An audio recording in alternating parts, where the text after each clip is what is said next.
Oi, gente, voltei e hoje eu vou compartilhar com vocês um vlog de leitura.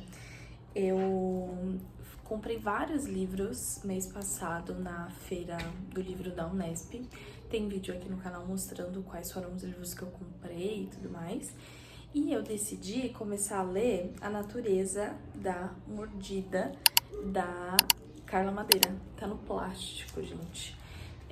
Que foi um dos livros que eu comprei. E aí, a minha relação com a Carla Madeira é um pouquinho complicada, porque assim, eu gostei bastante da escrita da autora quando eu li Tudo é Rio, mas eu odiei muito os rumos que a narrativa tomou.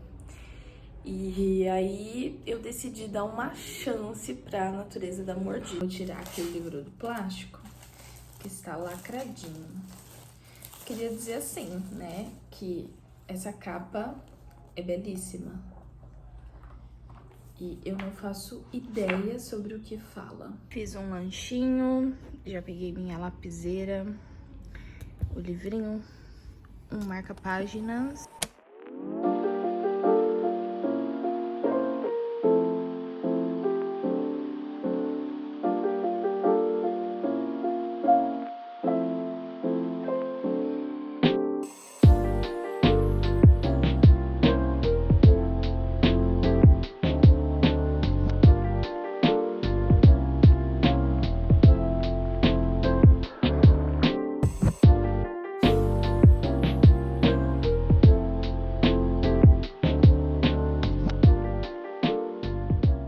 Voltei. A leitura tá fluindo muito bem. Eu já li 25 páginas e já tô começando a entender um pouco da história. Nós temos aqui duas personagens principais, uma é a Olivia. Dá pra perceber que a Olivia é uma mulher um pouco mais jovem e a Bia é uma mulher um pouco mais velha. E elas se conhecem em uma banca que vende livro usado, jornal, revista. E quando elas conhecem, a Olivia tá sentada no lugar que a Bia sempre senta. E aí a Bia vai até ela pra tentar intimidá-la e fazer com que ela se levante e vá embora do lugar que ela sempre senta. E no fim elas acabam conversando, porque a Olivia tá chorando e a Bia começa a puxar assunto com ela e aparentemente elas vão virar amigas. Então vamos lá, né? Tem um trecho aqui que é muito bonito, que é o trecho que tá aqui atrás mesmo, né? Que fala assim: é por essas e outras que as distrações me aliviam. As rimas, as flores inesperadas, o que fisga o meu olho pelo rabo.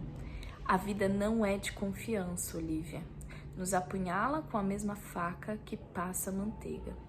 A vida, essa senhora banguela, não teme a feiura e faz coisas medonhas com sua boca murcha que não lhe inibe as gargalhadas. Ao contrário, gosta de nos exibir a extensão da mordida que nos dará com deboches e ironias ao invés de dentes, para nos fazer pagar a língua enquanto giramos estonteados para lá e para cá entre as suas gengivas. Acho que vem um pouco dessa parte aqui, o nome, né? A Natureza da Mordida. Vamos tentar entender aí esse título, ou não, né? Às vezes a gente não consegue entender o título, mas eu acho que tem a ver, sim, com esse trecho. Isso é a Bia falando para Olivia, né? É uma avaliação que a Bia faz sobre a vida e sobre todos os sofrimentos que a gente passa nessa vida.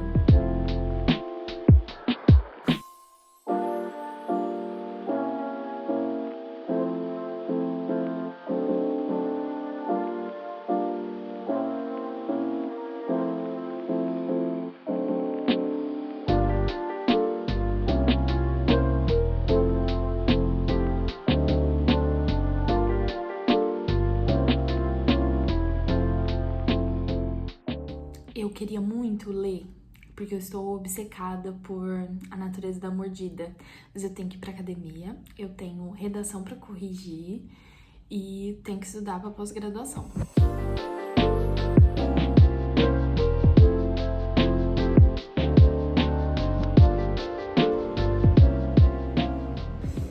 são 5h20, eu quero ler até 6h20 mais ou menos, que aí eu consigo lavar a louça, deixar as coisas arrumadas pra fazer janta, corrigir umas redações e esperar o Lucas chegar. Então eu vou começar a ler agora. E gente, tá um calor, eu até lavei o cabelo pra dar uma refrescada, mas não adiantou coisa nenhuma.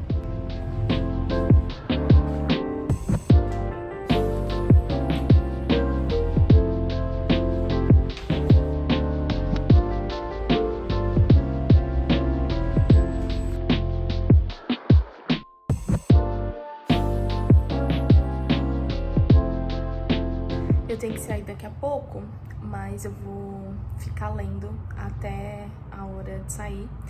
Eu tô em uma parte do livro em que as coisas estão começando a serem explicadas, então eu quero entender o que está acontecendo e eu não quero largar esse livro. Essa noite, gente, eu juro pra vocês que eu sonhei com as personagens. Eu sou esse tipo de pessoa que quando fico obcecada por um livro eu começo a sonhar, eu vou dormir pensando nele, acordo pensando nele, faço tudo pensando nele.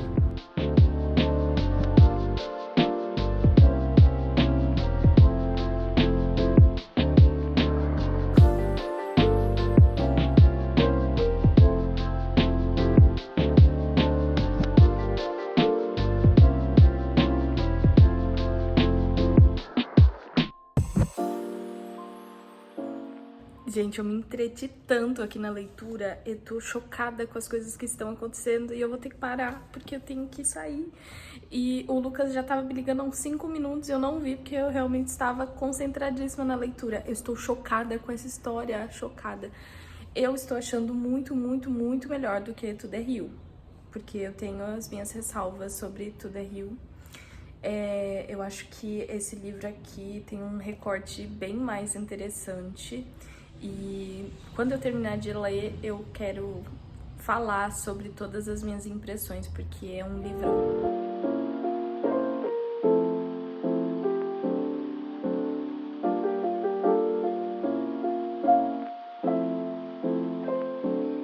Domingamos, 9 horas da manhã, já estou aqui com meu livrinho pronto para ler.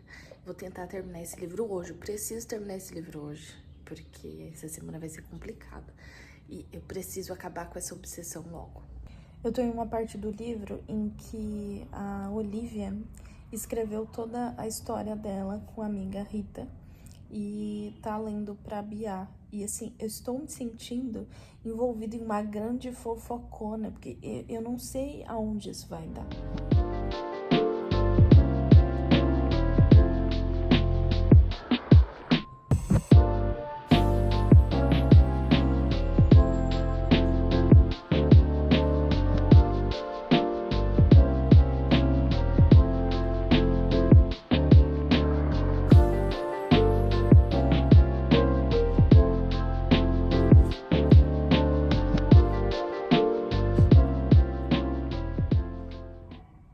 Meu Deus, eu tô chorando por causa de pessoas que não existem. Eu não consigo continuar. E assim, o que vem depois tá me dando mais vontade de chorar e que eu não consigo continuar a leitura. Gente do céu.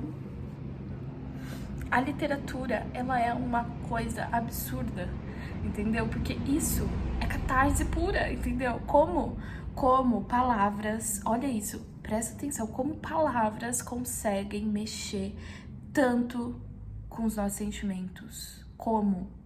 Alguém me explica como? São palavras. Eu tô chocada. Aqui diz assim, ó.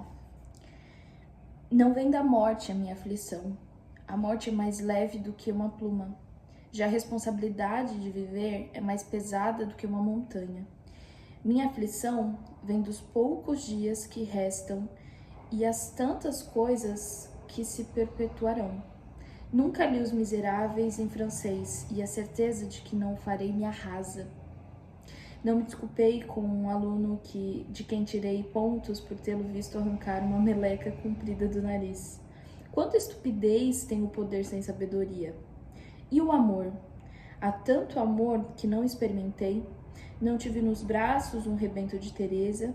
Só as mulheres sabem o que é ter um ventre, um entre. Um fique até estar pronto, um se alimente de mim. O ventre cheio de Teresa derrubaria nossos muros. Uma filha, quando se torna mãe, perdoa. Compreende com que quantidade de medos passamos a viver. Nunca usei um vestido vermelho. Como deixei isso acontecer? Toda mulher deveria usar um vestido vermelho por pelo menos uma vez na vida e festejar seu sangue, primeiro alimento da humanidade. Irão abrir as minhas gavetas e decidir o que jogar fora, o que deixar empoeirar. Farão as caridades que não fiz vestindo com minhas roupas os que precisam. Teresa, quando pequena, rezava: Papai do céu, faça todo mundo morrer junto. Todo mundo era eu e Theo. Talvez eu também devesse ter rezado. Tenho angústias com a vida que vai seguir sem mim. Minha vida nos outros. O quanto irão inventar. O que dirão que eu disse. O que farão que eu fiz. Só a versão dos vivos permanece. A gente passa tanto tempo, às vezes, sofrendo por coisas tão banais. Caramba. Voltei agora pra gente conversar sobre o que eu achei do livro. Eu tô aqui com as minhas anotações, tô aqui com o livro. Bom, A Natureza da Mordida foi publicada a primeira vez em 2018. É o segundo livro da Carla Madeira, né? Ela escreveu esse livro depois de Tudo é Rio. E eu tava até assistindo algumas entrevistas, algumas resenhas sobre o livro. E uma das entrevistas que eu vi com a própria Carla, ela fala que foi uma loucura, assim, escrever Tudo é Rio e que ela sentiu a necessidade de escrever outro livro que permitisse ela sentir o que ela sentiu. E ela fala que ela também sentiu de uma maneira muito intensa a escrita desse livro. Eu confesso para vocês que eu não gosto de Tudo é Rio. Eu acho muito interessante a maneira que a Carla escreve. É inegável que ela tem muito talento e que ela escreve muito bem, mas eu não gostei da história de Tudo é Rio. É aquilo, né? O conteúdo não me pegou, mas a forma, né? A escrita dela me pegou muito. E aqui, em A Natureza da Mordida, eu senti as duas coisas, né? A história me cativou e a escrita veio para somar ainda mais, né? E eu achei maravilhoso esse livro, assim, nota 10, nota 1000, com certeza é uma das melhores leituras que eu fiz esse ano. Não é o primeiro lugar, nem o segundo, porque o primeiro lugar é com certeza Solitária, da Eliana Alves Cruz, e o segundo lugar é O Avesso da Pele, do Jefferson Tenório. Vocês podem ver aí que eu gosto muito de literatura brasileira contemporânea. Antes de falar sobre a história, gostaria de acrescentar alguns comentários aqui, ainda sobre literatura brasileira, que essa história e também a forma da Carla me lembra muito a Aline Bey e a Mariana Carrara Salomão, assim. Claro, são autoras diferentes, mas para quem gosta dessas autoras, esse livro aqui é incrível. Pode ler tranquilamente, que você vai amar. Agora vamos à história, né? Porque eu comecei a leitura sem saber, eu preferi não saber o que contava. Eu só sabia que falava sobre amizade, tinha duas amigas aí como personagens principais. Era essa informação que eu tinha. E aí eu comecei a ler esse livro e é muito interessante quando você começa essa leitura desavisada, despreparada, né? Porque você vai montando um quebra-cabeça. E eu acho que a Carla Madeira, ela queria justamente isso, que o leitor fosse montando essa história na cabeça. Então, é um livro que te proporciona uma experiência de leitura incrível, porque ele não te entrega tudo de uma vez, né? Você precisa montar esse quebra-cabeça, e eu acho que isso é uma coisa incrível que a literatura proporciona pra gente, né? Porque quando a gente é criança, que a gente tá aprendendo a ler, que a gente está aprendendo a interpretar textos, a gente tem que fazer isso o tempo todo, né? Que é construir hipóteses do que está acontecendo, o que vai acontecer. Isso aguça a curiosidade do leitor também. Eu fiquei extremamente curiosa para saber o que acontecia. Então agora vamos falar um pouco das personagens e sobre o que é a história. Nós temos duas personagens principais aqui, a Bia e a Olivia. A Bia é uma senhora, é uma mulher mais velha que tá com alguns problemas de memória. Não sei se é Alzheimer, isso não fica explícito pra gente, né? Mas ela tá com questões envolvendo a memória, ela fica transtornada, às vezes no meio da rua, fica um pouco confusa e tudo mais. E nós temos a Olivia, que é uma mulher lá aí pela casa dos seus 30 anos, uma jovem mulher.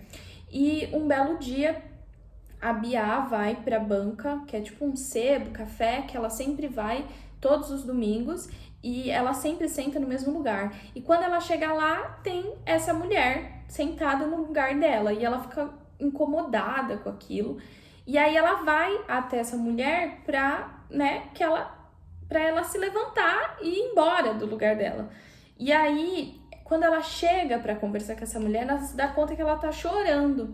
E aí ela faz uma pergunta para Olivia, e a partir dessa pergunta elas começam a conversar, e a Olivia começa a abrir a sua vida para Bia, e elas combinam que elas vão se encontrar ali todos os domingos, né? A Bia fala para ela que todos os domingos ela está ali, sempre na mesma mesa, e que ela será bem-vinda, né? E aí elas passam a se encontrar todos os domingos.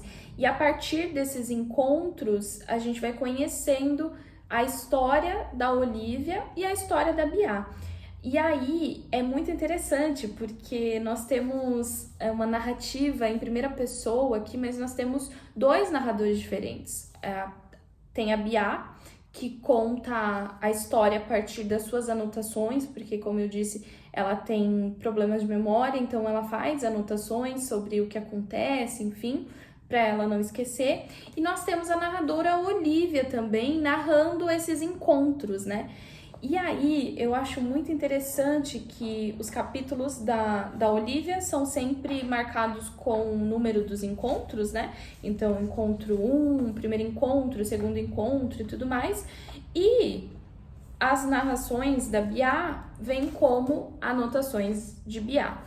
E aí eu acho isso interessante, o título dos capítulos da Olivia, porque esse livro aqui, ele é um livro sobre abandono e sobre encontros também, né? Eu acho que a grande temática aqui é o abandono. E seja o abandono através da morte, seja o abandono das pessoas que abandonam mesmo estando presente, ou até mesmo o abandono daqueles que simplesmente vão embora sem dar nenhuma explicação. Então, acho que a grande temática é o abandono e como esse abandono aparece de diferentes maneiras, né? Eu me identifiquei mais do que eu gostaria com a Olivia. A Olivia, ela tem uma amiga, que é a Rita, e qual que é a questão aqui, né? Quando a Olivia se encontra com a Bia pela primeira vez, ela tá em um grande sofrimento por conta da morte da Olivia. E ela se sente culpada de alguma forma pela morte da Olivia e a gente não sabe por quê, e a gente vai descobrir isso ao longo da narrativa. Mas é interessante como, de certa forma, a gente também se culpa quando as pessoas nos deixam, né? Como a gente pensa o que poderia ter feito diferente quando termina um relacionamento, seja de amizade, seja amoroso, ou quando a gente pensa que poderia ter feito algo diferente para evitar alguma tragédia, enfim. Então, esse livro, ele traz isso à tona, né? A culpa, né? Não é só o abandono, mas a culpa por ser abandonado.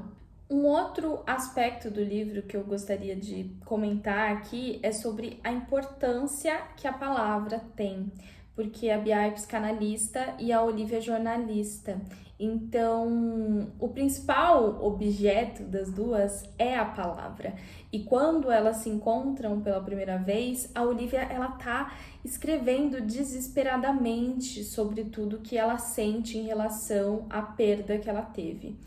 E quando a Olivia vai visitar a Bia, porque tem um domingo em que ela não aparece, e aí no outro domingo ela não aparece, e ela consegue com o dono da banca que elas frequentam o contato da família da Bia, e ela vai até a casa da Bia para visitá-la. E aí, quando ela chega lá, ela fala assim, olha, eu quero te contar a minha história, eu vou te contar toda a minha história. E aí a gente tem acesso a toda a história da Olivia, é claro, sempre da perspectiva dela, porque é um narrador em primeira pessoa. E assim, acho que é o capítulo mais longo do livro, então é um capítulo de muito fôlego, e ela vai contando e a gente vai ficando curioso e tudo mais. E ela conta toda a história dela pra Bia. E a Bia tá de olhinho fechado, assim, e ela escuta a história até o final. E aí o que acontece é que depois, no final, tudo aquilo que a Olivia conta pra Bia vai fazer sentido. Porque o que acontece? A Bia é psicanalista.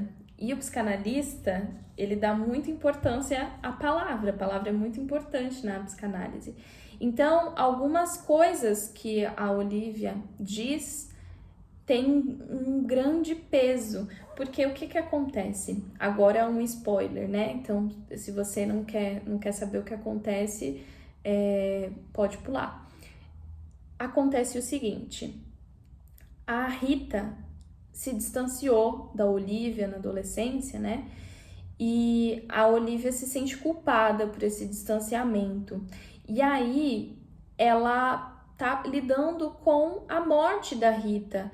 E elas estavam indo se encontrar. Elas ficaram muitos anos, mais de 15 anos sem se falar.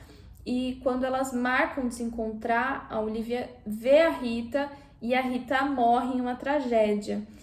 E a Olivia, por muito tempo, se sentiu culpada pelo fim do relacionamento dela com a Rita, né? Pelo fim da amizade, porque ela achava que a Rita tinha parado de falar com ela por conta da amizade que a Olivia fez com a irmã mais velha dela, Catarina. Só que, na verdade, não foi esse o motivo. A gente só descobre isso junto com a Olivia, no final do livro, graças a Bia, que pescou uma parte muito importante da história, quando ela estava contando, que a Olivia conta que a última vez que ela teve contato com a Rita mandou ela embora. E aí ela comenta, né, que nesse momento em que ela foi embora, a mãe dela, Dona Laura, estava conversando com o pai da Rita, o Eduardo. E aí ela comenta pra Bia, né, que eles estavam compenetrados ali, conversando e tudo mais. E ela vai embora, e aí ela fala pra Bia que é assim que acaba a história, né? A Rita mandando ela embora, e ela de fato indo embora, e logo em seguida, né, ela e a mãe se mudam do bairro, então ela acaba perdendo o contato com a Rita. E aí, gente, eu fiquei assim em choque no final, porque é justamente essa parte que é a peça que faltava no quebra-cabeça da Olivia para entender tudo que aconteceu entre ela e a Rita. E é também a peça que faltava pra gente entender o que aconteceu entre ela e a Rita. É claro que a gente não tem acesso à perspectiva da Rita sobre essa história, mas tudo começa a fazer sentido, porque a Bia morre, mas ela deixa um envelope com todas as anotações dos encontros, anotações que ela achava relevante para a Olivia, e junto dessas anotações tem um papel dobradinho que diz eles estavam compenetrados.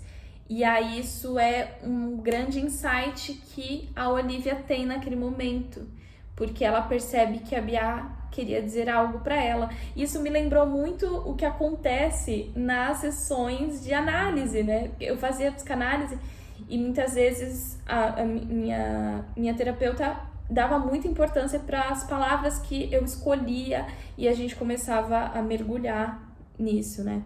E aí, quando a Bia coloca isso no papel para ela se dá conta que a Rita parou de falar com ela porque a Rita achou que o pai dela tinha um caso com a mãe da Olivia. E aí a Olivia vai embora, chega em casa e confronta a mãe e pergunta se ela e o pai da Rita tiveram alguma coisa. Então, esse final foi assim, foi incrível. Eu achei um plot maravilhoso. Eu achei assim espetacular. Uma outra coisa muito bacana são as citações que tem aqui no final, porque a Bia era professora de literatura, então ela é uma pessoa que tem um grande repertório literário, só que como ela tem essas questões de memória, ela acaba incorporando essas citações como se fossem dela, né? E aí no final a Carla deixa aqui uma lista das citações, das páginas e da onde é aquilo, né? E aí ela coloca assim, em uma de suas anotações, Bia diz: algumas coisas que li não se contentaram com a minha memória, caíram no meu sistema digestivo e as incorporei como a um bom bife, a ponto de não saber mais se são minhas as palavras que digo ou se deveria viver entre aspas. E aí ela coloca, para que essas citações, ora literárias, ora livres, fossem de fato incorporadas à fala da personagem, optei por não sinalizá-las ao longo da narrativa. Faço aqui as devidas menções, vamos aos bifes. E aí ela coloca da onde é cada uma das referências. Eu achei isso muito genial, né? Justamente porque é muito verossímil por conta das questões de memórias que a Bia apresenta. Eu gostaria de comentar aqui mais uma coisa que é sobre os encontros inesperados e como esses encontros às vezes proporcionam experiências incríveis, né, pra gente, e como a vida é algo inesperado e que às vezes do inesperado vem coisas boas também, né? Tem uma parte aqui na página 192 que fala exatamente sobre isso, né? Em que a Olivia tá com a Teresa, com a filha da Bia, depois da morte da Bia, e aí ela fala assim: o que eu estava fazendo ali? Como aquelas vidas se misturaram tanto com a minha vida? Meu abandono, o abandono de Teresa, meu não saber porquê, o não saber de Teresa, os olhos de Laura, os olhos de Emma, o pai que nos fez falta, nossos 16 anos e o resto da vida tendo no canto da alma a dor de um amor triste. Tanto tempo já se passara e ainda nos arrastava o abandono como se tivéssemos os pés presos na sela ao cair, né? Então, é a mesma sensação que o leitor tem com cada um dos abandonos, né? Porque conforme a gente vai lendo, a gente também entra em contato com os nossos abandonos, com as nossas faltas, né? Eu me identifiquei muito, muito, muito, muito, principalmente com a Olivia, porque a Olivia, ela perde o pai, né, em uma situação trágica, e ela é criada apenas pela mãe, né? Só que, a partir do momento que o pai dela morre, a mãe, de certa forma, abandona ela, porque ela tá lidando com o luto dela, de viúva, e a Olivia acaba indo viver a vida dela com os amigos, né? Com a família da Rita. Ela passa mais tempo com essas pessoas do que com a própria mãe, que foi uma pessoa que abandonou ela mesmo estando, né? Mesmo ficando, né? Então, isso daí me pegou muito, assim. Achei isso muito genial. Então, me identifiquei muito. E tem uma parte aqui que eu fiz uma anotação que é justamente sobre essa questão de se identificar, né? Porque eu acho incrível isso, né? Como a literatura proporciona isso. E tem uma parte que diz assim: eu ouvi a Teresa falar de si como se falasse de mim. E eu anotei aqui, né? E eu as li como se falassem de mim. porque em alguns momentos a gente tem essa identificação. Então a Olivia mesmo mostra essa identificação que ela tem com a Teresa, a Teresa também se percebe na Olivia e assim por diante, né? Então o olhar para o outro aqui é incrível. E é isso, livrão, nota 1000, Carla Madeira, incrível, maravilhosa. Agora estou com uma coceirinha assim para ler Véspera. Então acho que esse é um livro muito legal. Se você leu Tudo é Rio, gostou da escrita, mas não gostou da história, vale muito, muito, muito a pena ler essa pedrada aqui, viu? Tem muitas coisas ainda reverberando dentro de mim a partir dessa leitura aqui. E é isso, foi uma grande sessão de terapia ler esse livro. Eu espero que vocês tenham gostado desse vídeo, foi bem diferente de tudo que eu já fiz. E é isso, nos vemos nos próximos.